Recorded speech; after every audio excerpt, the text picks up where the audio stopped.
Hello दोस्तों, आज हम आपको लेकर आए हैं एक न्यू वीडियो जिसमें आज का हमारा टॉपिक है प्रतिस्थापन विधि से समीकरण को हल करो। यानी प्रतिस्थापन विधि से समीकरण कैसे हल करते हैं या कैसे हल कर सकते हैं। ये देखो, हमारा पहला दे रखा है 2x प्लस के 3y बराबर 7। ये हमारा हो गया समीकरण नंबर 1। और 3x माइनस के y बराबर 5, ये हो गया हमारा समीकरण नंबर 2। हमने इनको समीकरण 1 और 2 नाम दे दिया। अभी तक तो हमने इसमें कुछ किया ही नहीं। आज मैं आपको इतनी सरल भाषा में समझाऊंगा जो आपको एक ही बार में समझ में आ जाएगा। कल कल हमने आपके लिए विलोपन विधि समझाई थी, आज हम आपके लिए प्रतिस्थापन विधि समझाएंगे। और ये दोनों टॉपिक आते हैं 10th क्लास में। 10th क्लास में 5 नंबर का टॉपिक आता है। आज मैं आपको बिल्कुल सरल भाषा में समझाता हूँ, इसको सरल भाषा में करके दिखाता हूँ कैसे हल होता है। ये देखो, इसमें देखते हैं एक्स का मान कौन से समीकरण में कम है। किसमें कम है? इसमें 2 है, इसमें 3 है, तो इसमें कम है। तो वैसे करना कुछ नहीं है, अब आपको लिखना है समीकरण नंबर 1 से। ठीक है, समीकरण नंबर 1 से कुछ नहीं भाई, मैं शॉर्ट में बता रहा हूँ समीकरण। ठीक है, कोई दिक्कत तो नहीं है। देखो, समीकरण नंबर 1 से क्या करना है, जो हमारा समीकरण 1 है उसको लिखेंगे हम 2x प्लस के 3y बराबर के 7। ठीक है भाई, तो अब कुछ नहीं करना, 2x है तो 2x ही रहना है। बराबर में कितना दे रखा, हमारा दे रखा है 7। माइनस है तो माइनस के पक्षांतर करेंगे तो प्लस है तो क्या में आएगा, माइनस में। तो ये कितना हो जाएगा 3y अपॉन, अभी तो अपॉन में कुछ नहीं होगा भाई, 2।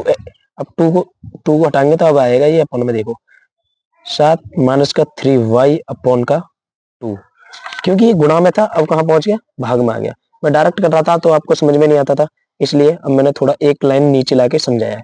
ठीक है, यहीं पे करता तो आपको समझ में नहीं आता था, क्योंकि ये पक्षांतर क्या था यहाँ पे हमने। देखो 7 तो बराबर में, तो बराबर प्लस है तो इधर को हमने पक्षांतर किया तो कितना हो गया 3y, क्योंकि प्लस का है तो माइनस में हो जाएगा। ठीक है, अब x बराबर जब हम निकालेंगे तो 7 माइनस के 3y अपॉन 2, क्योंकि ये 2 क्या में था, गुणा में था, कहाँ पे जाएगा, भाग में।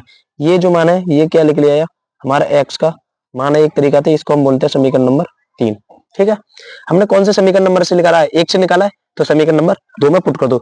जिस समीकरण से निकालते हैं उसके विपरीत में रख देते हैं। 1 से निकालेंगे तो 2 में, और 2 से निकालेंगे तो 3 में। समीकरण नंबर को हम 3 को जिससे निकालते हैं उसके विपरीत रखते हैं। ठीक है, तो हमने निकाला 1 में, तो हम लिख सकते हैं समीकरण 3 का मान समीकरण 2 में रखने पर।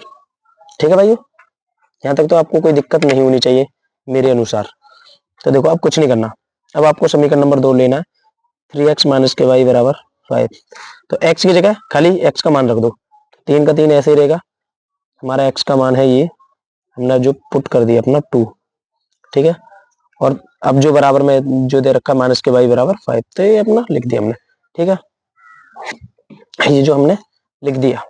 अब ये देखो, अब इसके अंदर इसमें गुणा मार दो, क्योंकि ये कोष्टक में, तो इसके अंदर हम गुणा मार सकते हैं।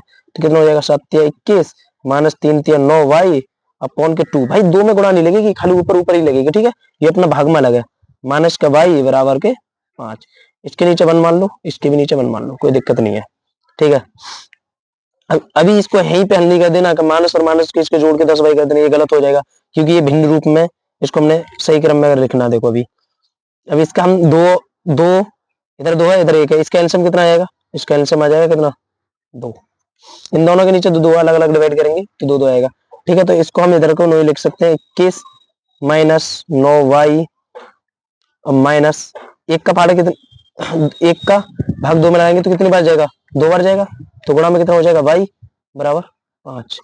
अब ये बोलोगे आपने यहाँ पे क्यों नहीं किया, भाई इसमें कुछ भी नहीं, ये 2 है, इसका नीचे एलसीएम 2 है, तो इधर में 1 की गुणा मारूंगा 21 में फिर भी फर्क नहीं पड़ेगा, और 9 में 1 की गुणा मारूंगा तो फिर भी नहीं होगा, इसलिए मैंने यहाँ पे नहीं लिखा। पर एक का भाग 2 में कितनी बार गया 2, और 2 की बाई में गुणा मारूंगा तो 2y हो जाएगी, 1 की मारता तो 1y होती, तो इसलिए मैंने इधर को 2 लिखना पड़ा है। बस इतनी बात आप कंफ्यूज हो जाए इसलिए मैं बता दे रहा हूँ आपको। ठीक है, तो 21 का तो 21 रहेगा, माइनस की 9y है तो 9y रहेगी। ठीक है, ये कितनी होगी माइनस की 2y अपॉन में कितना हो गया 2 बराबर कितना होगा 5। इसके नीचे भी बना, इसके भी नीचे हमने 1 मान रखा है। ठीक है तो नहीं पर मान रखते हैं, क्योंकि सही जब हमारा समीकरण प्राप्त होगा। अब इसको जोड़ दो, क्योंकि ये दोनों का क्या है, देखो माइनस क्या है, तो इधर को ले ले रहे हैं, इधर जगह कम है, इधर लिख ले रहे हैं। ठीक है भाई, 21 और माइनस, देखो माइनस की 9y माइनस की 2y, माइनस की 9y और माइनस की 2y बराबर कितनी होगी, माइनस की 11y अपॉन 2 बराबर 5। इसके नीचे 1 मान लेते हैं और गुणा मार देते हैं। ठीक है, तो ये एक में गुणा मारेंगे इसकी 21 माइनस 11y की, तो ये तो इतना का इतना रहेगा, पर 2 की 5 मारेंगे तो कितना हो जाएगा 10। अब देखो एकदम सही करेक्ट हमारा समीकरण प्राप्त हमको हो गया। अब देखो यहाँ से हमको y का मान निकालना है, तो कैसे निकलेगा, देखो माइनस की 11y, अब 21 का पक्षांतर कर रहे हैं हम क्योंकि बराबर है इधर, तो बराबर से इधर को जाते हैं तो हम पक्षांतर बोलते हैं, तो इधर को करेंगे तो ये माइनस का 21 हो जाएगा, प्लस का होता प्लस का है तो माइनस का हो गया, माइनस का होता तो इधर की 21 प्लस का हो जाता, ठीक है। तो माइनस की 11y बराबर कितना बचा, माइनस के 11 बचा, ठीक है। अब ये माइनस से माइनस कट जाएगा, तो y बराबर कितना हो जाएगा 11/11 हो जाएगा, और 11 1 11, तो y बराबर कितना लिख रहेगा, y बराबर हमारा जो मान लिख लेगा वो लिख लेगा भाई 1, ठीक है, y बराबर 1। अब देखो अब x का मान निकालते हैं, मैं इसी पे निकाल दूंगा छोटा, देखो इधर कर देते हैं, सारा सवाल को एक ही पेज पे करता हूँ, दूसरे को निकालूंगा तो आप बोलोगे कहाँ से आया, इसलिए आपको समझ में भी आता रहेगा और एक ही पेज में निकाल भी दूंगा मैं।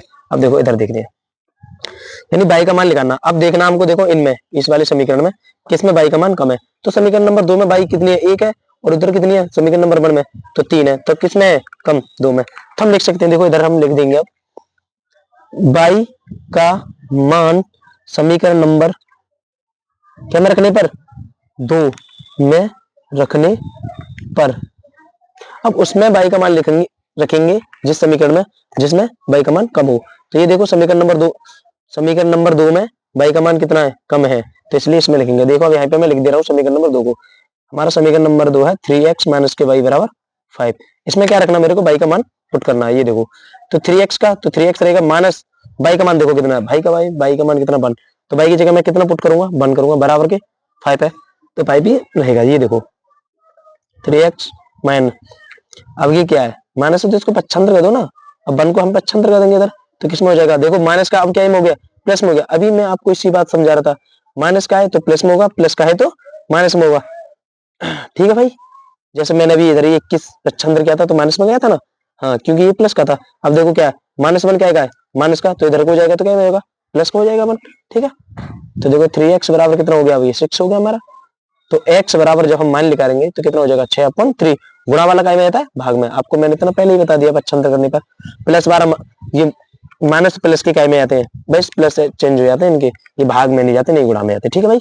तो x बराबर, अब इसको हमको काट दो, 3 नहीं 6, तो x बराबर कितना मान निकले 2, यानी x का मान हमारे पास निकला 2 और y का मान निकला 1, यही दोनों हमारे क्या है भाई आंसर है, यही हमारे दोनों आंसर है। आई होप मुझको लगता है अब आपको ये हमारे सवाल निकालने की समझ में आ गया होगा। आपके लिए हमारी वीडियो अच्छी लगी हो तो लाइक करें, शेयर करें, सब्सक्राइब करें, धन्यवाद।